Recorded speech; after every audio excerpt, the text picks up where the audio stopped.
Bonjour, peuple de Dieu. Nous continuons l'enseignement sur le salut. Dans le premier enseignement, nous avons présenté un peu l'historique. Enfin, on ne va pas dire tout l'historique, mais quelques faits concernant l'historique du péché, du rapport qu'il y a entre le péché et l'homme, etc. Et pourquoi Jésus-Christ est venu justement mettre un terme au péché. Voilà. Et nous avons fait comprendre que le salut en 3 étapes. C'est Jésus-Christ lui-même qui en a parlé de manière énigmatique. Mais l'Esprit de Dieu nous enseigne, l'Esprit de Dieu nous révèle, on va dire quoi, nous donne des explications concernant les paroles énigmatiques de Jésus-Christ. Et là, nous avons compris clairement que le salut en 3 étapes. Jésus nous l'a dit dans Jean 2, versets 18 à 19. Utilisez ce temps et en 3 jours, je le relèverai. Et nous avons expliqué que les 3 jours dont Jésus parlait, c'était 3 jours qui avaient une correspondance directe avec les 3 dimensions de l'homme, puisque l'homme, selon 1 Thessaloniciens, chapitre 5, verset 23, l'homme est en 3 dimensions: l'esprit, l'âme et le corps. Donc Jésus-Christ veut sauver les 3 dimensions de l'homme. Voilà. Donc chaque jour correspondait à la restauration, au salut de chaque dimension de l'homme. Première dimension l'esprit, deuxième dimension le corps, qu'est-ce que je raconte? Première dimension l'esprit, premier jour, deuxième dimension l'âme, deuxième jour, troisième dimension le corps, troisième jour. C'est pour ça que lorsqu'il ressuscite le 3e jour, il ressuscite avec un nouveau corps. Parce que justement le salut de l'esprit et de l'âme ont déjà été faits. Donc la dernière phase, c'était le corps. Donc il a accompli le salut. Voilà. En lui, le salut est accompli, le salut est fait. Maintenant, ce salut qui est accompli en lui va s'accomplir en nous. Dans Jean chapitre 1, verset 12, il est dit: à ceux qui l'ont reçu, c'est-à-dire Christ, la lumière de la parole, parce que Jésus-Christ est la parole faite chair, donc il est la parole de Dieu qui vient dans nos cœurs. On est dit: à ceux qui l'ont reçu, il leur a donné le pouvoir de devenir enfants de Dieu. Donc lorsque nous recevons Jésus, sa parole, l'évangile, dans notre esprit, dans notre cœur, eh bien, nous exerçons ce pouvoir par la foi, et nous devenons enfants de Dieu dans notre esprit. Ça veut dire que nous sommes adoptés par Dieu dans notre esprit. Nous sommes des enfants de Dieu en esprit. Mais nous ne sommes pas encore dans notre corps. Nous ne sommes que dans notre esprit. Mais ça ne s'arrête pas là. Le salut continue à faire son œuvre. C'est ce qu'il faut bien comprendre. Parce que si vous ne comprenez pas ça, mes amis, vous allez rater l'enlèvement. Parce que vous savez, il y a une prophétie dans la Bible qui parle de l'enlèvement, que Jésus-Christ reviendra chercher les siens. Mais il viendra chercher qui? Il viendra chercher ceux-là qui ont persévéré dans leur salut. Ceux-là qui ont travaillé leur salut selon Philippiens chapitre 2, verset 12. Travaillez à votre salut. Beaucoup ne comprennent pas cela. Ils pensent que travailler à leur salut, ça veut dire qu'ils doivent se battre, ils doivent faire des efforts pour être sauvés. Non, vous n'avez pas à faire des efforts pour être sauvés dans votre esprit, c'est déjà fait. Quand vous avez reçu Jésus, vous êtes déjà sauvé dans votre esprit. Vous n'avez pas à faire d'efforts pour être sauvé dans votre âme. Vous devez simplement recevoir la parole de Dieu dans votre âme. Et cette dernière va renouveler votre intelligence. Elle va transformer votre intelligence. Et votre âme sera sauvée. Ensuite, il y a la dernière phase. Quand Jésus reviendra, lorsqu'il reviendra, il va sauver nos corps, tout simplement. Mais lui qui effectue la première phase, la deuxième phase et la troisième phase. Donc, ce n'est pas quelque chose c'est pas des efforts compliqués à faire en fait. C'est ce qu'il faut comprendre. Mais quand on dit travailler à votre salut, c'est-à-dire que travailler à conserver votre salut dans votre esprit, votre corps, votre âme, afin que lorsque Jésus-Christ reviendra, vous soyez qualifié à être transformé dans votre corps. Parce que vous ne pouvez pas être sauvé dans votre corps si vous n'êtes pas sauvé dans votre esprit, dans votre âme. C'est impossible. Voilà pourquoi beaucoup vont rester. Ceux qui vont monter, c'est ceux-là qui vont persévérer dans le salut de leur âme et de leur corps. Voilà. Donc, c'est ça. Maintenant, comment s'effectue le salut de l'esprit, de l'âme et du corps? Déjà, le salut de l'esprit s'effectue comment? Par la réception de la parole dans notre esprit, dans notre cœur. J'ai cité le texte de Jean chapitre 1 verset 12. Donc ceux qui reçoivent la parole de Dieu, l'évangile, la lumière qui vient dans le monde, à ceux qui l'ont reçu, il leur a donné le pouvoir de devenir enfants de Dieu. Et on va encore lire dans Romains. Lisons Romains chapitre 10 à partir du verset 6. Mais voici comment parle la justice qui vient de la foi. Ne dis pas en ton cœur qui montera au ciel. C'est en faire descendre Christ. Qui descendra dans l'abîme, c'est faire remonter Christ d'entre les morts. Que dit-elle donc? Verset 8. La parole est près de toi, dans ta bouche et dans ton cœur. Or, c'est la parole de la foi que nous prêchons. Si tu confesses de ta bouche le Seigneur Jésus, et si tu crois dans ton cœur que Dieu l'a ressuscité des morts, tu seras sauvé. Car c'est en croyant du cœur, verset 10, qu'on parvient à la justice, et sans confession de la bouche qu'on parvient au salut, selon ce que dit l'Écriture. Quiconque croit en lui ne sera point confus. Amen. Donc ici, on nous montre clairement comment on reçoit le salut en Jésus-Christ dans notre esprit. Voilà. Il ne dit pas qu'il montera au ciel, qu'il descendra dans l'abîme. Voilà. C'est faire descendre Christ. Parce que c'est déjà fait. C'est pour ça que Paul dit ça. Qui montera au ciel. Voilà. C'est faire descendre Christ parce que Christ doit venir descendre pour que les gens montent au ciel. S'il ne descend pas, personne ne monte. Qui descendra dans l'abîme. Vous voyez? C'est ça en fait. Donc, on ne peut pas se poser les questions. Comment est-ce que je vais aller au ciel? Comment je vais faire? C'est déjà fait. Christ a déjà préparé une place pour nous. Maintenant, nous devons recevoir ça. Dieu a déjà donné, mais il faut recevoir parce qu'il y a une différence entre donner et recevoir. Dieu a déjà donné, il a fait sa part, nous devons recevoir. Il y a des choses qu'on ne reçoit pas. C'est pas parce que Dieu ne nous a pas donné, c'est parce qu'on ne reçoit pas, tout simplement. Dieu a déjà donné, mais il faut recevoir. Il faut recevoir le salut. Et on reçoit le salut dans notre esprit premièrement. Et ici, on nous a montré comment le recevoir.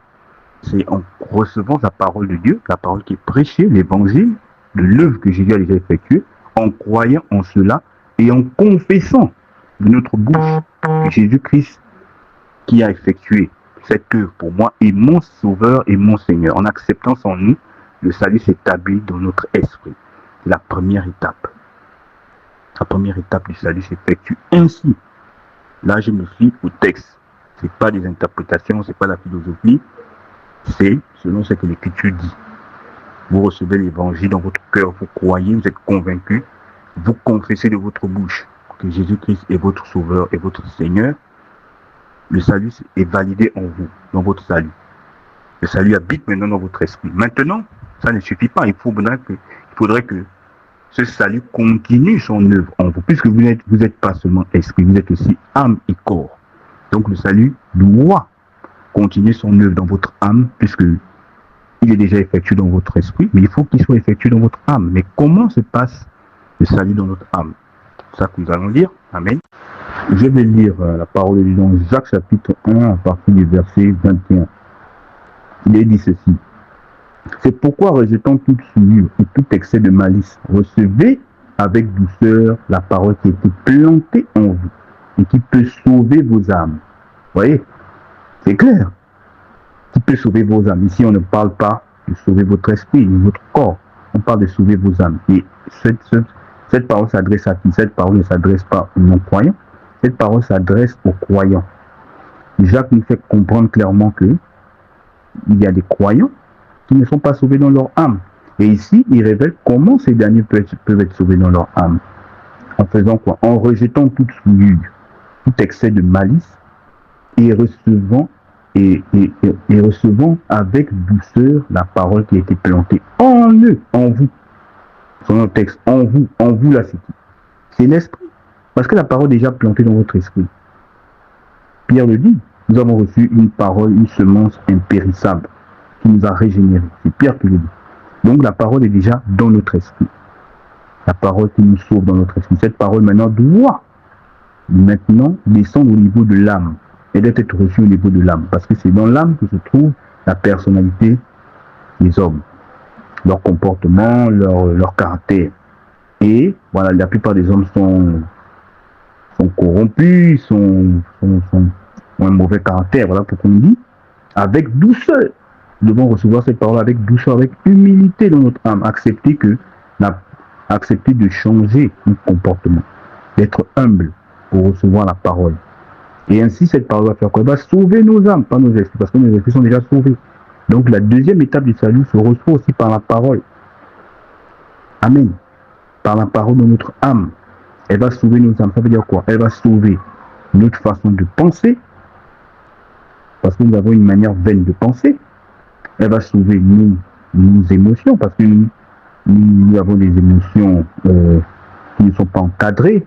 Nous avons une sensibilité qui n'est pas encadrée. Nous avons souvent peur. Nous emballons facilement. Mais la parole va recadrer nos âmes, nos émotions. Et nous avons une volonté rebelle. La parole, qu'est-ce qu'elle va faire? Elle va soumettre notre volonté afin que cette dernière se soumette à la volonté de Dieu. Ainsi comment on reçoit le salut de l'âme. Maintenant, qu'est-ce qui va se passer quand l'âme, quelle est la preuve que notre âme est sauvée? Nous allons lire encore le texte. Lisons maintenant Romains chapitre 12 au verset 2. Il est dit ceci. Ne vous conformez pas au siècle présent, mais soyez transformés par le renouvellement de l'intelligence, afin que vous discerniez quelle est la volonté de Dieu, ce qui est bon, agréable et parfait. Vous voyez? Ici, l'auteur nous fait comprendre que voilà, on ne doit pas se conformer au siècle présent. Le siècle présent, c'est le monde, avec ses modes, ses tendances, ses habitudes. Voilà, parce que le monde est régi par Satan. Donc le but, c'est de nous formater pour que nous soyons rebelles. Amen. Mais nous ne devons pas nous conformer au siècle présent, mais nous devons nous conformer à la parole de Dieu. Et ce qui va se passer, c'est que nous serons transformés dans le renouvellement de l'intelligence. Or, l'intelligence est une faculté de l'âme. C'est-à-dire que notre façon de penser, notre façon de réfléchir.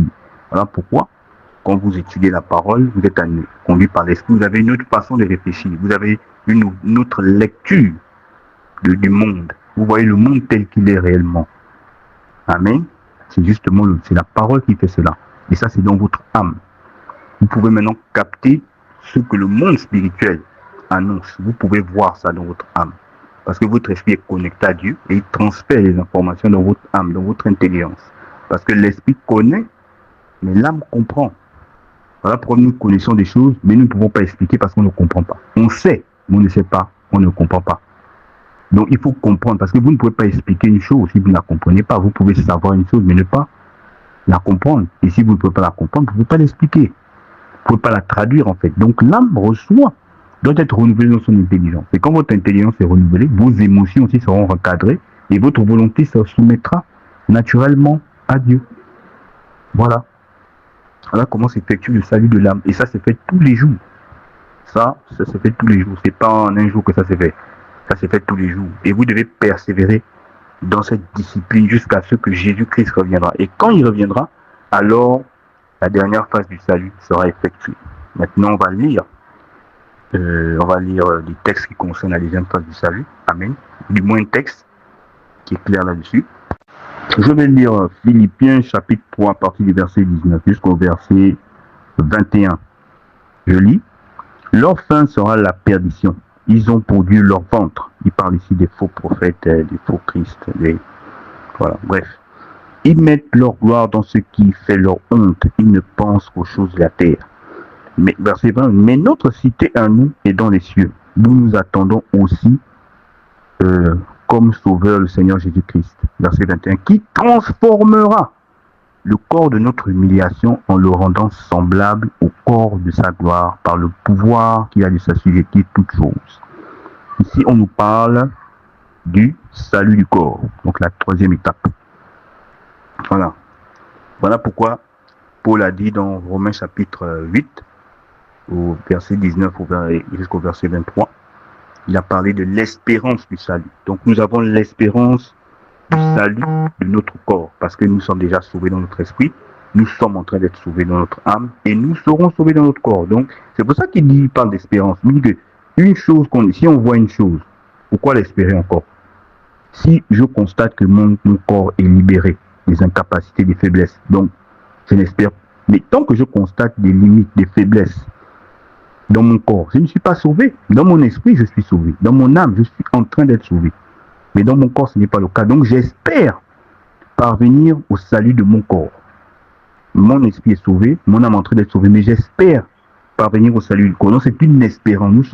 Nous devons travailler à ça. C'est ça. Philippiens 2, verset 12 le dit. Nous devons travailler à notre salut, mais le salut du corps. La Bible ne va pas toujours donner des précisions, mais c'est par l'esprit qu'on peut avoir des précisions. Ce sont des mystères. Nous devons travailler au salut du corps, pas au salut de l'esprit ni de l'âme. Ça, le salut de l'esprit est déjà fait, le salut de l'âme est en train d'être fait, le salut du corps se fera. Quand on parle d'espérance, c'est lié à quelque chose à venir. Voilà, nous sommes sauvés dans notre esprit, c'est un fait, c'est établi, c'est passé. Nous sommes en train d'être sauvés, c'est le présent, et nous serons sauvés l'avenir. Vous voyez, les trois étapes du temps, le passé, le présent et l'avenir. Le présent, l'esprit, le salut de l'esprit, c'est déjà fait. Non, le passé plutôt, le salut de l'esprit, c'est déjà fait. Le salut de l'âme, c'est présent, c'est tous les jours. Le salut du corps, l'avenir. Vous voyez, passé, présent, avenir. Esprit, âme et corps. C'est ça en fait. Et ce que nous devons comprendre. Et donc, il dit au verset 21, verset 20, mais notre cité, verset 20 de Philippiens 3 plutôt, mais notre cité à nous est dans les cieux, d'où nous attendons aussi comme sauveur le Seigneur Jésus-Christ, verset 21, qui transformera, c'est au futur, le corps de notre humiliation en le rendant semblable au corps de sa gloire, par le pouvoir qu'il a de s'assujettir toutes choses. Amen. Il rendra, il va transformer, donc c'est le futur. C'est un salut à venir. Donc l'espérance du salut est liée au salut du corps. Amen. Le salut de l'âme se fait maintenant. C'est tous les jours. Voilà pourquoi nous sommes sur la terre, c'est pour sauver notre âme. Ça se fait tous les jours. Mais le salut de l'esprit est déjà fait. C'est déjà acquis. Quand on parle si on veut parler du salut comme étant un acquis, c'est dans l'esprit, c'est fait. Mais nous ne sommes pas qu'esprit, nous sommes aussi âme et corps. Donc, nous devons travailler à notre salut, le salut de notre corps, par le fait d'être sauvé tous les jours dans notre âme. Je ne sais pas si vous comprenez. Il faut bien comprendre ça, parce que si vous ne comprenez pas ça, franchement, je suis désolé, mais vous n'allez pas marcher avec Dieu. Et puis, vous n'irez pas dans cette cité céleste dont il est dit, dans le verset 20 de Philippiens chapitre 3. Notre cité à nous est dans les cieux. Mais pour entrer dans les cieux, il faut avoir un nouveau corps. Souvenez-vous de la parabole des noces de l'agneau. La parabole des noces. Qu'est-ce qui s'est passé? Il fallait que les invités aient une tenue, n'est-ce pas? Il y avait un qui avait une tenue, mais c'était une fausse tenue. Et le maître va l'interpeller en disant, mais comment tu fais pour entrer ici? Il n'a pas répondu. Il a été mis dehors. Parce que pour entrer pour assister à cette fête, pour participer aux noces de l'agneau, il faut avoir une tenue. Il faut avoir une tenue spécifique. Mais la tenue là, c'est quoi? Le vêtement là, c'est quoi? C'est le corps, c'est le nouveau corps. Mais non, celui qui avait été rejeté. Pourquoi? Parce qu'il n'avait pas ce corps. Il avait un semblant. C'est l'apparence de la piété. Voilà, donc physiquement, on a l'air bien respectable, on fait des bonnes œuvres, et on pense que c'est ça qui va nous sauver. Non. Il faut avoir le vrai corps, le corps original. On va lire ce texte. Ok, on va lire Matthieu 22, chapitre 22, à partir du verset 1, c'est Jésus qui parle. Il dit ceci. Jésus prenant la parole, leur parlait de nouveau en parabole. Et il dit, le royaume des cieux est semblable à un roi qui fit des noces pour son fils. Amen. Ça veut dire c'est Dieu qui fait les noces pour son fils Jésus-Christ, le Père. Bon, enfin bref. Il envoya ses serviteurs appeler ceux qui étaient invités, serviteurs qui sont les prédicateurs, les prédicateurs, aux invités aux noces, mais ils ne voulurent pas venir. Il envoya encore d'autres serviteurs en disant, dites aux conviés, voici j'ai préparé mon festin. Mes bœufs et mes bêtes grasses sont tués, tout est prêt, venez aux noces. Mais sans s'inquiéter de l'invitation, ils s'en allèrent, celui-ci à son champ, celui-là à son trafic. Et les autres se saisirent des serviteurs, les outragèrent, les tuèrent.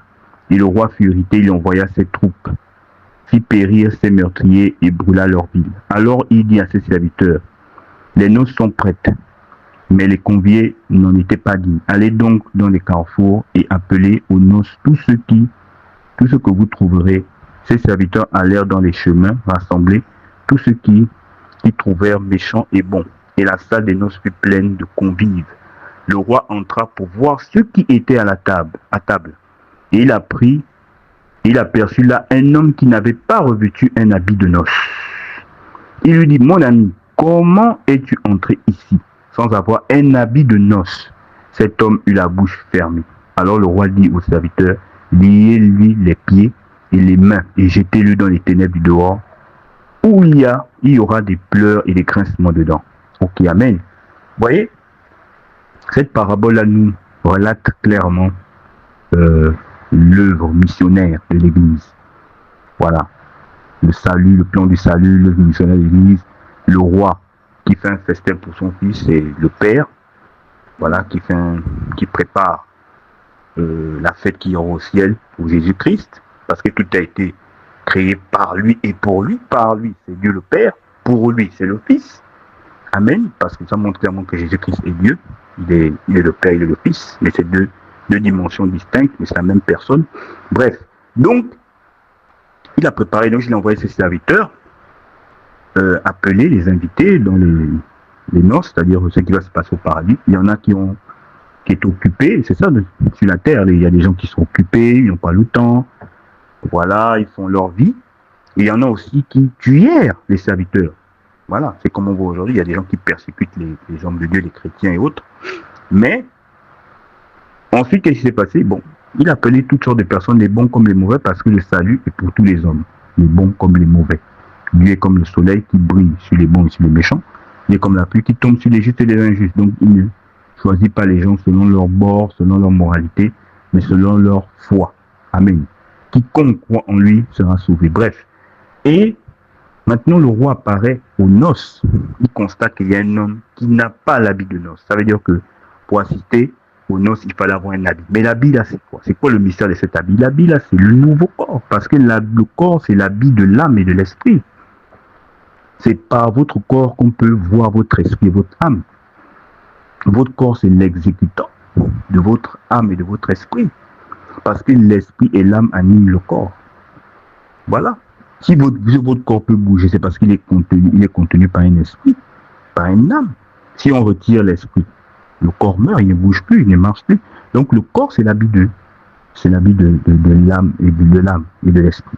Maintenant, ici, il n'avait pas l'habit de noces. Il n'avait pas l'habit de noces dans ce texte. C'est-à-dire qu'il n'avait pas le corps glorieux.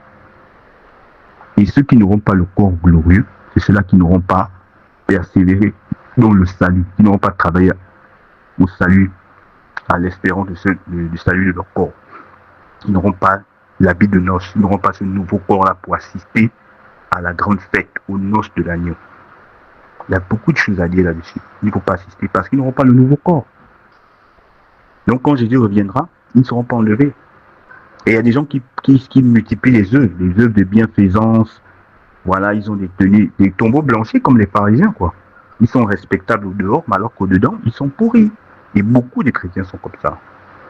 Ils ont l'apparence de la piété, mais ceux qui ont fait la force. Or, la force vient de l'intérieur, de l'homme intérieur. L'homme intérieur qui est l'esprit. Donc, l'âme est renouvelée par l'homme intérieur, pas par l'homme extérieur. C'est pour ça que Jacques dit, recevez avec douceur la parole qui a été plantée en vous, pas sur vous. Sur vous, c'est le corps, mais en vous, c'est-à-dire dans votre esprit, et qui a le pouvoir de sauver vos âmes.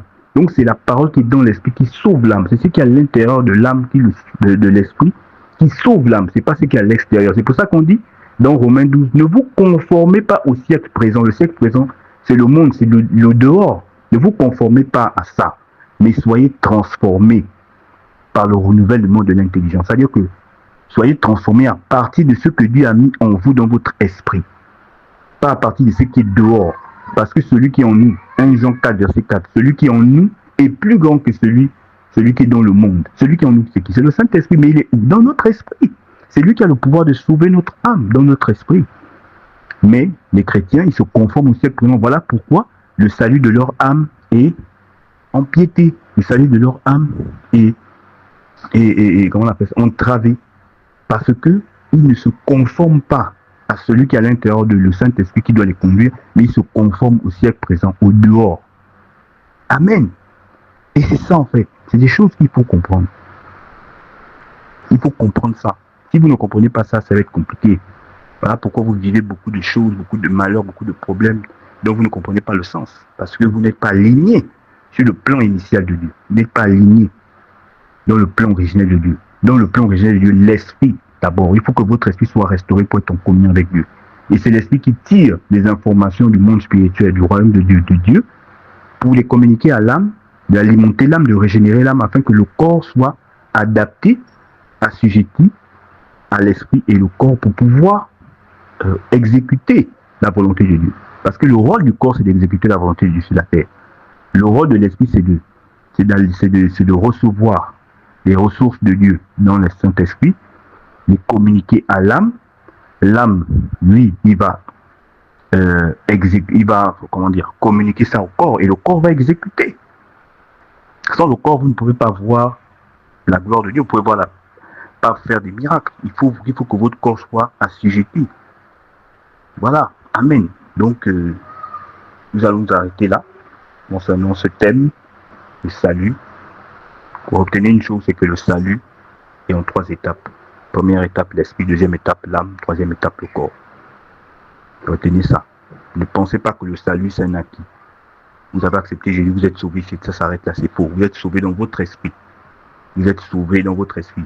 Vous êtes en train d'être sauvé dans votre âme tous les jours de votre vie et vous serez sauvé dans votre corps.